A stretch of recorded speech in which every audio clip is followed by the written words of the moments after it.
We are live once again. Ladies and gentlemen, boys and girls, children of all ages, you know who I am. My name is Monty Allen. I am your crypto nerd, and this is another edition of Algorand Talk. Stay tuned for our special guest.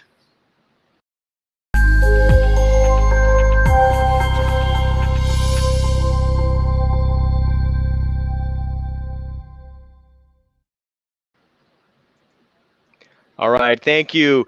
I know it's been a busy day here for us over here at Crypto Nerd Land.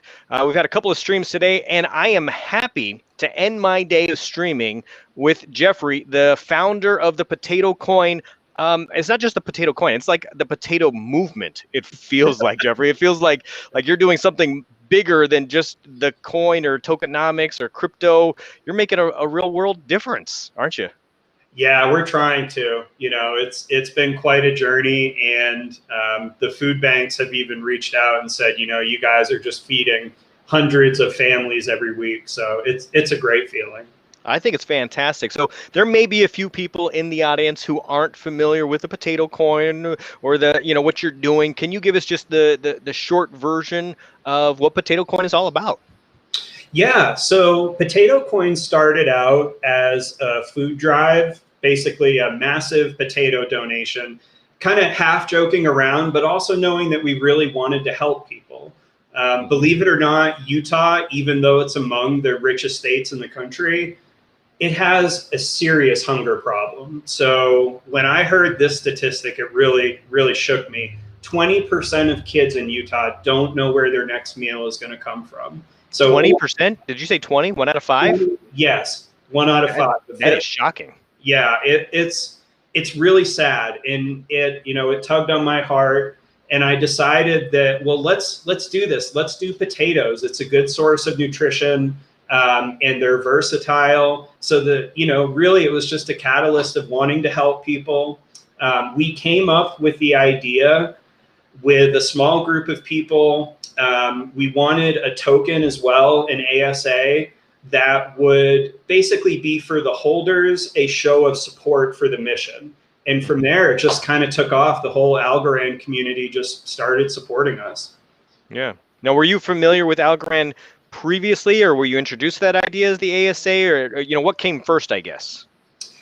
So at that point, the NFT ASA wasn't a huge thing. So we decided to do a coin. And the reason that we did Algorand was because the ASA was just really easy to create. Their system is really easy to use to create NFTs and ASAs. So that's really why we started it. And of course, Algorand is just, in my opinion, not a financial advisor, but the best crypto for me. So, and yeah, that's kind of why we chose Algorand. Excellent. We've been trained. If you watch any YouTube videos, we've been trained. We always got to say we're not a financial advisor. Go do your own research, of course. Yep. But you're right. I agree with you. I obviously am a fan of Algorand, and the ASAs in particular offer a lot of versatility as far as what use cases there are. Yours is just one of those ones that kind of transcends the crypto community. Let me ask you, why potatoes though? I mean, right? There's a lot of superfoods out there. Why potatoes? Why not is my question. Okay, all right. There's a story behind this. So my grandmother passed away this past year. She lived a great life. She was 95, and she was full on Irish, just like me. So her love of potatoes is really what sparked my love of potatoes. So as long as I can remember, whenever I would go down and visit them, my grandparents, we would always have boiled potatoes. In fact, it was a running joke that I loved boiled potatoes whenever I came down. And my cousin, who would also go visit, only loved baked potatoes. So she'd always have boiled potatoes for me and baked potatoes for him. So it makes me think of my grandmother, and I know she's happy looking down and seeing what we're doing. She was big into philanthropy. She gave to so many different organizations, a lot of them food-based. So I figured this was a good tribute to her. Yeah. Now, the other thing is that potatoes are just great. I always joke around that, you can bake them, you can boil them, mash them, put them in a stew. You can scallop them. You can do French fries, chips, or as my friends in the UK call them, crisps. And they store well. Yeah, exactly. So they're just a really good source of food and nutrition that if you're a low-income family, they provide a lot of versatility. Okay, excellent. So versatility. Now you've prepared, or you've dropped off potatoes for a lot of different projects, it seems like. Talk to us about the different projects that you've supported, food banks, and maybe some future projects, what's coming up next for you. Yeah, so primarily I've worked with the Utah Food Bank, which as far as I know is the biggest food bank in the state. We've worked with them by delivering about 1,000 pounds, so a half ton, every week since the end of March, give or take a few weeks. Everybody's got to take a break now and then. Right. And what's crazy, just to give you an idea of the scale of the Utah Food Bank, I bring them a pallet of potatoes for 1,000 pounds of potatoes. It goes in on Friday afternoon and it's gone Saturday morning and all distributed by Monday. So it goes to, it goes to the churches, the food banks, the pantries, the shelters. So it's really an amazing organization. I have to say they've been great to work with. Okay. The Central Texas Food Bank in Austin has been great to work with too. We have a supporter that's worked directly with them to do drops there. When I say drops, I just mean potato donations. That's kind of how we refer to them. And, the goal is really to be across the entire country in every city that we can be in. Now, really what I'm looking at now is working with food banks in much larger cities. So, LA, New York, Boston, Dallas. We're really looking to expand the reach of PotatoCoin. And, it's still kind of up in the air how we're going to do all this. But we definitely have had some great individuals who have given their time, energy, money. And we're always looking for more people and more suggestions and food banks. And, right now there's one possibly in Miami that we're looking at. It's actually a homeless shelter / food bank. So yeah, that's kind of where we're at right now with future operations with food banks. Okay. Something that I've just been dying to ask, how does one go about buying a half ton of potatoes? You reached out to farmers directly or wholesalers? How does that happen? So originally I was getting them at the US Chef Store, which is an amazing chef store. They have everything. And I'm not paid by them. They're just a good store if you need bulk food. Unfortunately, I was taking all the potatoes.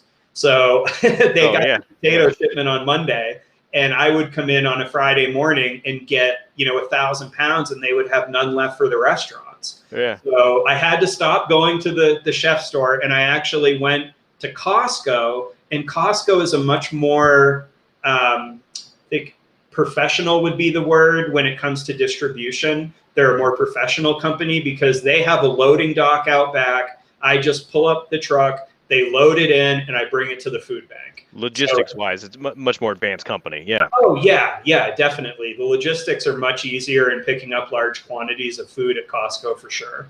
And eventually the idea is to work with farmers in the state. I've reached out to a few farmers, and it's tough because once you get into the questions and they start asking about crypto, it's kind of difficult to explain that to people that have never been in crypto. So I haven't had a ton of luck with farmers. So if anybody knows any farmers in Utah, please send me a DM on Twitter.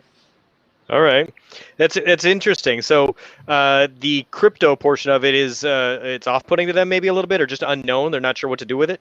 It's unknown. They think Bitcoin, and they hear this stuff on the news about it, and they just don't want to be associated with crypto, which I understand. If you've been doing potatoes for 45 years and growing them and selling them and doing it the way the industry is operated, if I come in and I say, hey, I'm going to raise funds, and they start asking questions about it, it's difficult. It's really difficult to explain.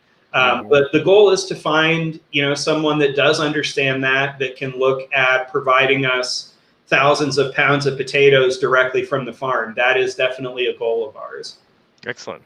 And it's sometimes the layperson may ask about this in terms of Bitcoin. People ask me all the time, "Hey, you know what, Monty? You're into that crypto stuff. Talk to me about Bitcoin." And I don't even really deal in Bitcoin, right? But Neither. right, but that's what they equate it to. Yep. But for you, you chose Algorand to a lesser extent. I think you're working some with the Tezos community as well. Yep. So how did you get involved with those two communities? And walk me through that process. Yeah, so kind of as I mentioned earlier, I recognize the importance of Algorand and the team, that was building it.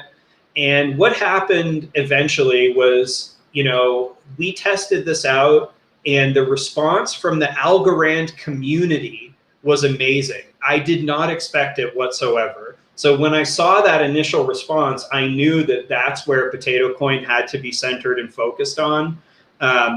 The reason that we brought Tez into it was really to just expand the reach and have the ability to kind of work on new applications and awareness for PotatoCoin. And yeah, ultimately we haven't decided on the utility of it yet, but that's ongoing. I'm actually this is the first time I'm announcing it, looking forward to announcing something in the next month or so with the utility of PotatoCoin. Oh, nice. Okay, you heard it here first, folks. There's something in the works coming.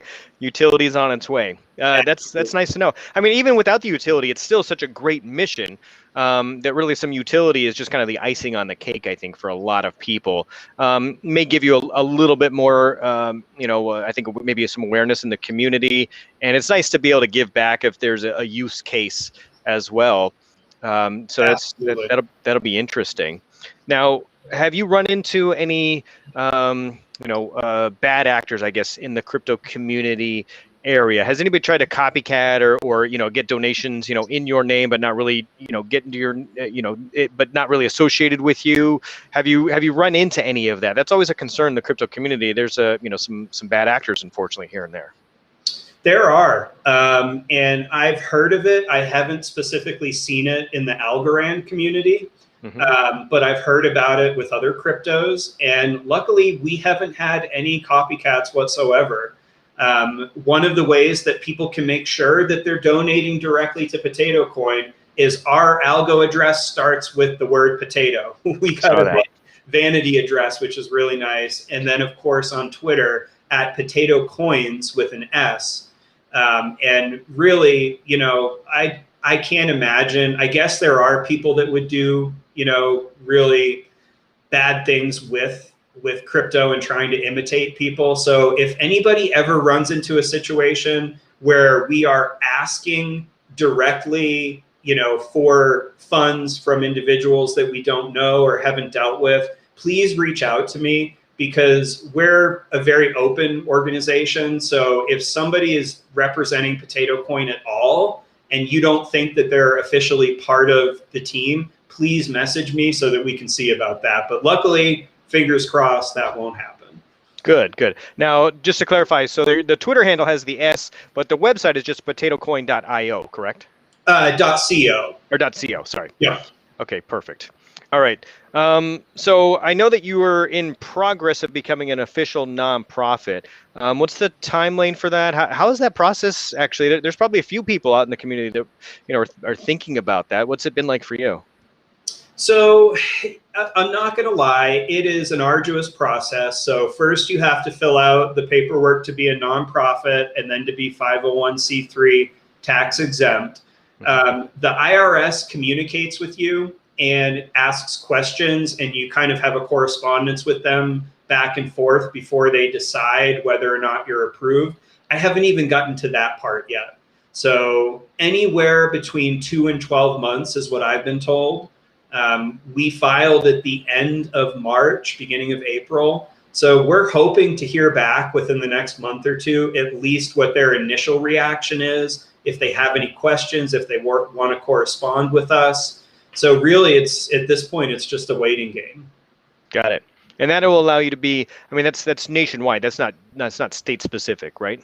Exactly. That's through the IRS. So what's nice about that is that we can qualify for nonprofit grants, which hypothetically would help us to really scale this operation up.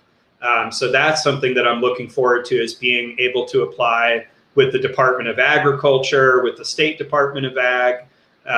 So yeah, there's a lot of things and doors that are opened up once you have that status. Okay, good. Now I know you've done some work internationally as well, not just national. So now you're an international entity there. Talk to me. How did that happen? So I actually have been working with a couple people. So we had a gentleman in Lahore, Pakistan, that loved the idea so much that he wanted to donate too. So he donated 250 kilograms. And that was about a month and a half ago, 2 months ago. So to see it spread out to not only low-income people here in the States, but people in Pakistan that might not have as many resources, that really touched my heart as well. The other thing is, in the UK, we had one of our supporters, his name is Goldie. I have to give him a shout out. He has been amazing. Nice. With the whole project. And he did a drop in the UK, and I think it came out to almost $300 worth of food to go to his local food bank. So that was really awesome as well, to see that people outside the US recognize that same need for food and want to contribute with PotatoCoin to do that. That's great. Now I imagine, so potatoes are probably well received here in the U.S. and in the U.K., but in Pakistan they might not be as well received. Do you have any plans? I mean, is there going to be a branch off of that, the banana coin or the bean coin, or something else, or what, is it always going to be potatoes? I don't foresee us branching out at the moment to do other coins. The potatoes keep us pretty busy, and as we talked about earlier, logistically, they're just not difficult to obtain large quantities of. So yeah, I don't see that at the moment. We're going to ride this out as long as it's possible. I have a passion for it, both, believe it or not, for potatoes, but also for helping people. So yeah, I think that, the people have been so overwhelmingly supportive of the project. I just don't see it coming to an end anytime soon. Okay. That's fantastic. Speaking of projects, so I see you on Twitter. You're active on Reddit here. You're involved with the Algorand community, the Algo fam. So yes. Let me ask you, what other projects do you watch and are you excited about besides your own, obviously? Yeah, good question. So there's a couple of them that I've really been watching. The first one is called Wrath of Gods. I don't know if you've seen it. No. It's really cool. It's a collectible NFT game, but it's based on Greek mythology. This is for the first series. So you have gods and goddesses from different pantheons, and everything is original art. This artist and creator is amazing. So he sketches it, he paints it, he colors it using his XP pen. And the game itself is still a work in progress. So the logistics of it are still being kind of ironed out. They're also working on the idea of having weapons and powers and arenas. So, it's still just beginning. So I'm really looking forward to the future to kind of see what they have planned. I'm really excited about that. The other one that I really like is Algomist.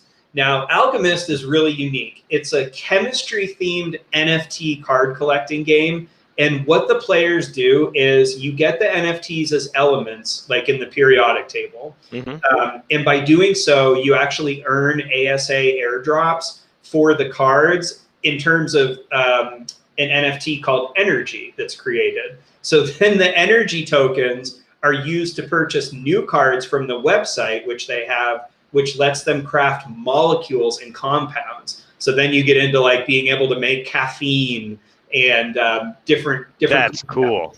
Yeah, it's really cool. And honestly, the community behind both of these projects has been, as always, incredibly supportive and also creative. So they both of those NFT operations really love feedback. So if anybody wants to get into them and sees room for improvement or something that they love, let them know. I know both of those creators, and they are both definitely into feedback and making the projects as good as they can be. That's amazing. Algomist, I'm somewhat, I've seen some posts, but the other one, Wrath of Gods, I hadn't even no awareness of, so I'm gonna have to check that out. I love those things. I think I was just talking to another group about the gamification of tokens on the Algorand blockchain. And I think that stuff is just fun, raises awareness, and is essential to the whole ecosystem that we're trying to build here. So that's fantastic. So you're a bit of a gamer then, huh? Yeah, and I have to say I love the games. I'm a PC guy. Actually, Flight Sim is my go-to game if we're talking outside of crypto. Sure. But what's been really cool to see is the exponential growth of the Algorand NFT scene. So, when I was creating PotatoCoin, ASAs were strictly that. They were tokens.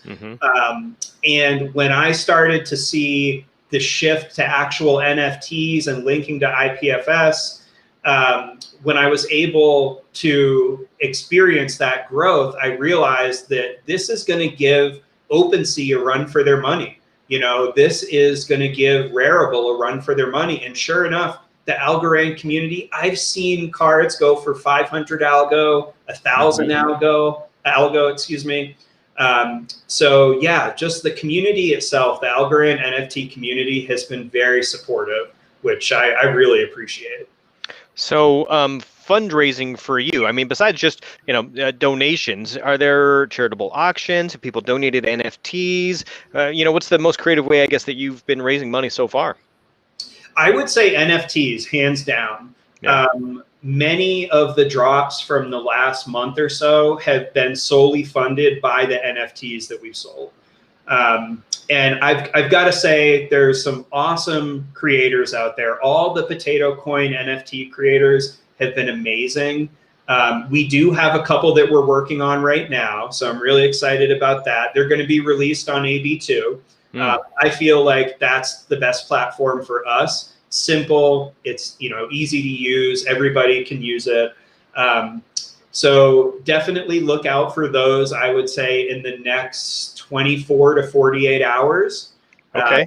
Yep, so those will be coming out soon. We'll just watch your Twitter. Your Twitter's the best place? Yep, Twitter is the best place to get the latest information. We do have a subreddit as well. It's just not as active as the Twitter. I try to be on Twitter every day, not only with the NFT scene, but everything related to PotatoCoin, Algorand, Tezos. The ability and the reach of Twitter right now, I consider the best social for us, really. Yeah, I do too. The Twitter community in general, been doing what I do. I need to interact with the Reddit community, the Telegram channels, Discord. I'm everywhere, but Twitter is my go-to. It's easier for me to send out information there, and then it sort of gets disseminated. So it's the centralized spot for me. So I definitely follow you, and I'll try and retweet some stuff here for you as well to kind of help get the word out. Cool. And I think it's amazing. I'm going to have to keep an eye out myself. I haven't participated in any of the, the auctions or anything else for NFTs for you folks yet, but I'm going to here in the near future. So I'm looking forward to that. So not only do I get, as a consumer, I get a cool NFT, which I'm just a fan of, but then I get to know, like, hey, these proceeds are going to a good cause, and there's not much better than that, right? Yeah, exactly. And a lot of the artists will just give us 100%. Occasionally I'll say, hey, let's do a 50-50 because maybe somebody put in 10 hours of work on the NFT or something like that. That's a different situation. But most of the time, the artists are just like, hey, you take 100% of the proceeds and put it to good use. So that's been really cool. If I could, I'd like to give a shout out to a couple of the artists that have been really special. Fantastic. I was just going to ask you to do that, so please do while you've got the mic. Okay. First of all, Bubblegum Lightning, cool name. He's actually the one that's working on the NFTs, the most recent ones. And he has just been an incredible resource. Has given us a lot of his time to make NFTs for PotatoCoin. He's not affiliated, so to speak, with us, but he just offers over and over to make these NFTs. So that's been really cool. Goldie as well has helped us get in the official Algorand official subreddit. So that's been really helpful in terms of getting the message out, not only for the NFTs, but also just PotatoCoin in general. A couple other ones, Snaky, Crack Rock Steady, Fox, Saren, the Presidents, and of course Mataz. He is amazing if you don't know his work. So sorry if I forgot. Contributors, I love it. Yeah, oh yeah, man, it's been amazing. And I'm sorry if I forgot anybody. There's been a lot. And at the end of the day, the artists and the supporters, they're the ones that are really doing the work here. Do I go and pick up potatoes and drop them off? Yeah, absolutely. And I love doing that. But the people that spend their time designing artwork, helping PotatoCoin, coming up with ideas, giving feedback, these are the people that make the community grow and that allow us to do what we do. There's also a really special shout out to Tez Tools of Integro Labs, and they always provide feedback. They've been, since day one, a supporter of the PotatoCoin community and making it come together. So special shout out to them as well. That's fantastic. It takes a village, doesn't it? It does. It absolutely does. Well, I'll be looking forward to participating, like I said, and please send me those links so I can post them in the description of this, because those artists, not just a shout out, but we can also link to some of their work, or give them some other exposure there. They definitely deserve it. I'd love it. Yeah. So I got to tell you, a great conversation. The insight that you've given, the work that you're doing, it's all super important. I'm super proud of the fact that the Algorand community is just a part of what you're doing in just some small way. It makes us feel like what we're doing is important, it's worthwhile, and along with the the when moon and where's my Lambo, and there's this crypto community that is definitely in there for profit, and there's that sense of it, but at the same time, giving back is important and valuable and needed. So thank you for what you've done for the community. I appreciate you. I know that all the people, all the hungry mouths that you've fed, also appreciate it. So any last parting words here for the Algo fam before we sign off for the day? Sure. So if anybody wants to give their time or energy or money, reach out to me directly if you feel like you want to. There's a Discord. I think I had mentioned earlier before the interview, I want to invite you in the Discord. And it's called the Potato Party. So we not only talk about PotatoCoin, but we've got other things like world news, science, NFTs, all sorts of fun stuff that we talk about. Twitter @PotatoCoins with an S, website PotatoCoin.co, and my email, which I check 3 or 4 times a day, is info@PotatoCoin.co. So if you want to get in touch with me, that's a great way as well. And lastly, I just want to thank everybody. I mean, as I mentioned, without the support of the community, I could not have done this. So truly thank you to everybody that supported, whether it be financially, holding the tokens, promoting us on socials. We just couldn't have done it without you guys. So we really appreciate everybody that supported us. Well said, Jeffrey. So stick around after the credits here for a second, and we'll make sure we get all those links for the description here. All right, and to all the crypto nerds out there, my name is Monty Allen, and I am your crypto nerd. Thank you, Jeffrey. Thank you, Monty.